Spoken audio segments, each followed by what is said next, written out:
Je voudrais d'abord remercier le président Macron qui nous convie à Paris pour parler de cette question fondamentale d'un nouveau pacte pour le financement des économies émergentes, des économies en développement.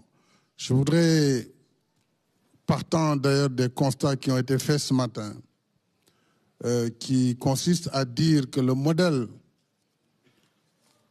mis en place, le modèle du financement mondial n'est pas un modèle adéquat, compte tenu du fait que les règles qui régissent la gouvernance mondiale financière ne sont pas en adéquation avec les besoins des clients des pays. Et compte tenu des règles de fonctionnement, notamment des institutions de Bretton Woods, mais également des banques multilatérales, ces règles ne tiennent pas compte vraiment des urgences en matière d'infrastructure, en matière même de climat. Et je vais donner des exemples très précis. Et donc, il nous faut absolument poser des actes nouveaux et immédiats. Je crois que le secrétaire général de l'ONU l'a dit ce matin. Sinon, on va aller vers d'autres fragmentations, comme il l'a appelé, parce que l'attente est très longue, elle est très difficile pour les pays en développement.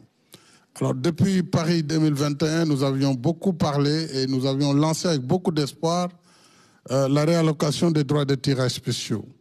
Il faut dire que nous attendons encore les résultats de cette réallocation pour les pays qui ont accepté de céder leur part de DTS.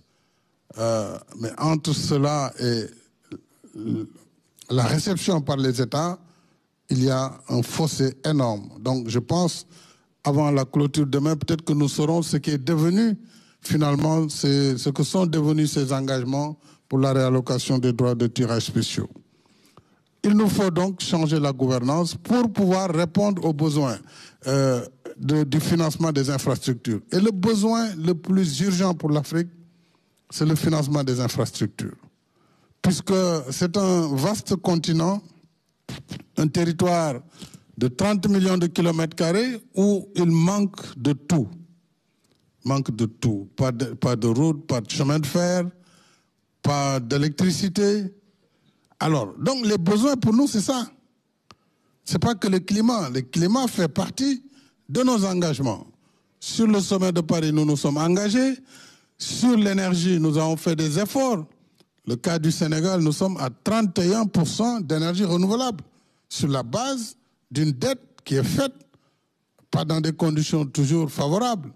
Donc les États africains ont déjà payé le tribut sur les conséquences de la pollution, mais ils s'endettent pour financer leur énergie renouvelable. Il faut qu'on soit juste avec nous pour que les énergies comme le gaz, qui doit être une énergie de transition, puissent cohabiter avec l'énergie renouvelable. Et dans ce cadre, justement, nous allons signer aujourd'hui, en tout cas nous venons d'avoir un accord avec les G7 à travers le JETP, Just Energy for Transition, où le Sénégal s'est engagé à monter à 40% d'énergie renouvelable à l'horizon 2030, donc dans 7 ans. 40% avec un financement de l'ordre de 2,5 milliards d'euros. Nous pensons que si cet argent est mobilisé, nous pourrons atteindre et voire dépasser cet objectif. Donc, pour me résumer, l'Afrique a un besoin annuel autour de 170 milliards de dollars pour l'infrastructure. Et il y a un déficit par rapport à la disponibilité des ressources. Et ce qui limite l'accès à ces ressources, c'est justement la cherté des crédits.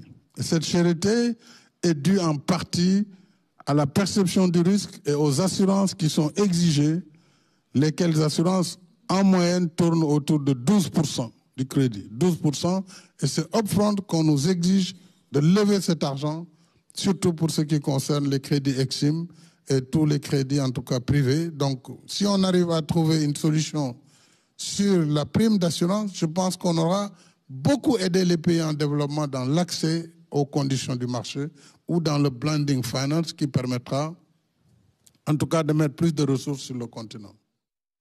Voilà, le chef de l'État, Macky Sall, qui prend part actuellement au sommet de Paris, occasion pour le président Sall de plaider pour une nouvelle gouvernance financière mondiale. Et nous en venons à présent au journal des régions.